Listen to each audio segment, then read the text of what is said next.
Hey, Women of Wire, Debbie Holloway here, and I have a guest today.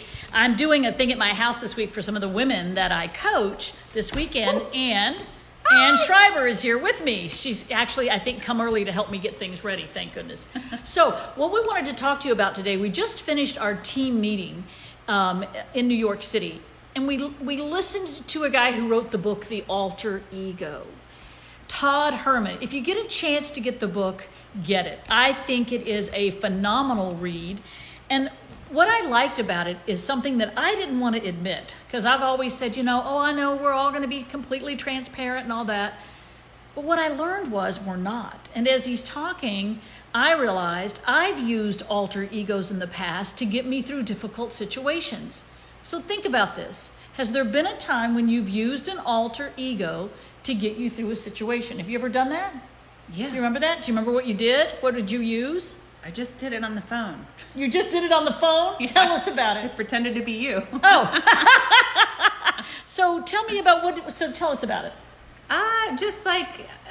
So the speaker, which was so amazing, it talks about when you have to arrive for yourself or other people in a way that you're intimidated by or uncomfortable with or don't have confidence in, that you literally name and pick a whole nother version of yourself that is going to arrive. And my business alter ego is named Debbie Holloway.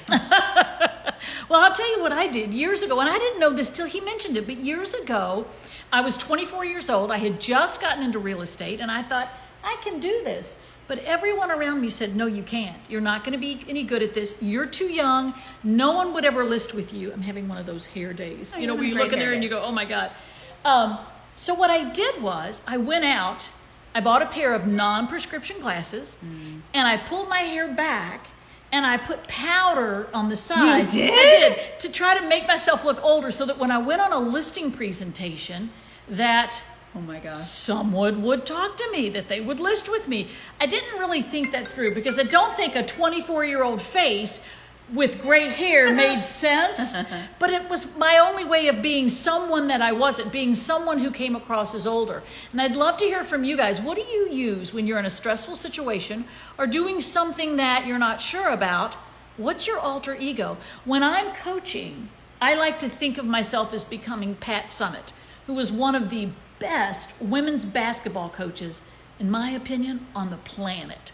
So I think in terms of being Pat Summitt, direct, kind, understanding, and determined to move the player or the client forward. That's how I see myself when I coach. I haven't figured out how I see myself as a speaker yet.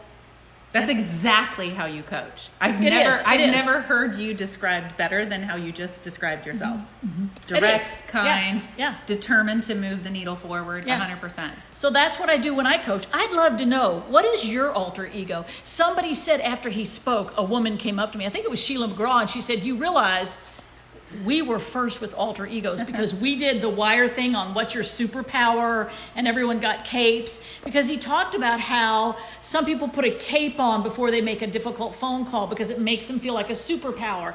He goes home at night, this writer, and he said in order to be more present for his children, when he gets home, on a hook right inside the front door is a little bracelet, and I don't think his kids and his wife made it, and he puts that on, and that's a reminder, now's the time to be a daddy, not someone at work. So you can literally change your state and be better for the people around you by thinking in terms of an alter ego. Phenomenal book. Encourage you to read it, because it leads me to one other thing. Do you need to put into play your alter ego when it comes time to do video? We keep talking about video. Does video hard for you to do? Does it bother you anymore? It doesn't bother me anymore. I don't do it enough, though. Absolutely. None of us do video enough. Here's the thing. I have 7 people that turned in their video that will win some coaching with me. Holy cow, there should have been 70 of you. Yeah. So I'm going to look at those videos, and next week I'm going to announce the winner. Don't be afraid of doing video. It is what's happening, and we've got to join in, ladies. We've got to. I mean, Amber Anderson at our last Wire event did an amazing job of talking to us about video, And by the way, I've heard we're doing another wire event this year, so I may have her back. That's what I've been told. Don't know for sure. Oh my gosh. What I've been told.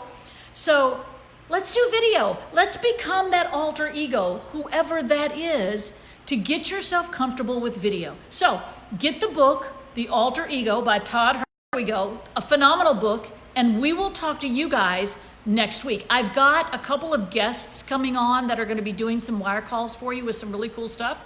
So I think you're going to like it. Can't wait to tell you next week who the winner is. Make it a great week. Bye, ladies.